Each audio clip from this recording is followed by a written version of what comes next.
Hi, welcome to my YouTube channel Canada విశేషాలు. నేను మీ Srikanth. So ఈ రోజు మనం చూడబోయేది ఏంటంటే హిందూ టెంపుల్ అనమాట. మిసిసాగాలో ఉన్న హిందూ టెంపుల్. సో దీని పేరు వచ్చేసరికి హిందూ హెరిటేజ్ సెంటర్ అనమాట. సో ఇది మనకి పొద్దున్నే 7 నుంచి 9, ఈవినింగ్ 9 వరకు, నైట్ 9 వరకు ఉంటది. సో ఇది లోపల ఎలా ఉంటది అంటే లైక్ ఇస్కాన్ టెంపుల్ లాగే అంతా చాలా వైట్ గా, క్లియర్ గా, నీట్ గా టైల్స్ వేసి ఉంటది. మంచి పాల్గొతో ఉంటాయి. అండ్ ఇక్కడికి మేము ఆల్రెడీ 2-3 టైమ్స్ వచ్చాము. బట్ ఈసారి మీకు చూపించడం కోసం అని చెప్పి మళ్ళీ వచ్చాను. So let's go to temple. So ఇదనమాట వే. అయితే ఇది ఇట్లా వెళ్ళాలి మనం. అవుట్ ఎంట్రన్స్, ఎగ్జిట్ రెండు ఇవే. సో మనం ఇటు నుంచి డైరెక్ట్ గా లోపలికి వెళ్ళిపోదాం. సో ఇది ఎంట్రన్స్ అన్నమాట. ఇది చూసారు కదా, ఇది ఎట్లా ఉందో. మొత్తం రెండు పక్కల పూల మొక్కలు నాటి ఎంతో అందంగా కనిపిస్తుంది. చాలా క్లీన్ గా ఉంటది. ఎంట్రన్స్ గానీ, వే అవుట్ గానీ మొత్తం ఇదే అన్నమాట. చూడడానికి చాలా నీట్ గా, చాలా క్లీన్ గా ఉంటది. అండ్ ఇది చూసారా, ఇది సాఫ్రాన్ కలర్ జెండా అన్నమాట. ఓంకారం వేసింది, గాలికి రెపరెపలాడితే ఎంతో అందంగా, చూడడానికి చాలా ముచ్చటగా ఉంది కదా. సో ఇదనమాట. అండ్ ఇదేమో గుడికి అవుట్ లుక్ అన్నమాట. బయట నుంచి చూడండి, మొత్తం చాలా సింగిల్ కలర్ వేశారు, సింగిల్ పెయింట్ కలర్ వేశారు. చూడడానికి చాలా అందంగా ఉంటది.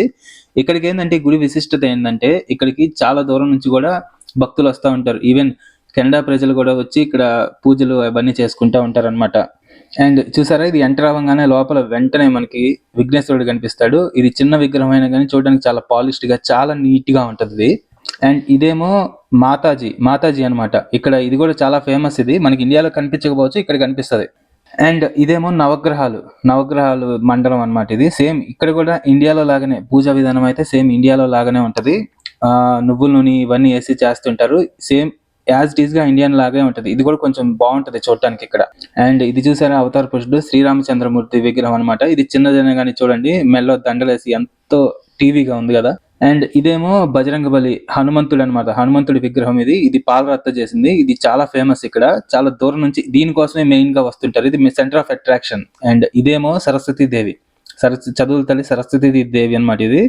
ఇది కూడా అంతే, పాలరాతిదే. అండ్ ఇదేమో శివలింగం. చూడండి, కొంతమంది పూజలు కూడా చేస్తుంటారు, కొంతమంది అభిషేకాలు కూడా చేస్తుంటారు అనమాట. ఇంకొంచెం ముందుకు వెళ్తే ఇది చూడండి, ఏంటంటే చిన్న శివలింగాలు అనమాట. చిన్నవి చాలా పెట్టుంటే, ఒక 10 వరకు పెట్టుంటే వరుసగా. చూడండి ఎంతో అందంగా ఉంటది. అండ్ ఇది గుడికి మెయిన్ పార్ట్. ఇంతే గర్భగుడి లాంటిది అనమాట.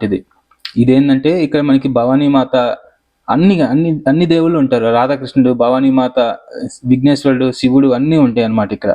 అండ్ ఇదేమో మందిరం, కింద మనం కూర్చొని ధ్యానం చేసుకునే ధ్యాన మందిరం అనమాట. ఇది గుళ్ళోది ధ్యాన మందిరం. ఇది ఇక్కడ అంతే, అందరూ వచ్చి దండం పెట్టుకొని ఇక్కడ కూర్చుంటారు కొంతసేపు. అండ్ ఇదేమో మనకి బయటికి రాగానే తీర్థ ప్రసాదాలు ఇస్తారు. సేమ్ మనకి ఇండియాలో గుళ్ళో అక్కడే ఇస్తారు. బట్ ఇక్కడ ఏంటంటే బయటకు వచ్చిన తర్వాత ఇస్తారనమాట. అండ్ ఇదేమో మనకి కొంచెం బయటకు వచ్చేస్తే ఇక్కడ చూడండి, ఓంకారం వేసింది. ఇది ఫ్లవర్స్ తో డెకరేట్ చేశారనమాట. ఇది చూడడానికి చాలా అందంగా ఉంటుంది ఇది. సో చూసారు కదా, హిందూ హెరిటేజ్ సెంటర్ గురించి, కెనడా గురించి ఇలాంటి మరిన్ని ఇన్ఫర్మేటివ్ విషయాలు తెలుసుకునేందుకు మన ఛానల్ను సబ్స్క్రైబ్ చేసుకొని మిగతా వాళ్ళతో షేర్ చేయండి. Thank you very much. తిరిగి మళ్ళీ ఇంకో ఇన్ఫర్మేటివ్ వీడియోలో కలుసుకుందాం.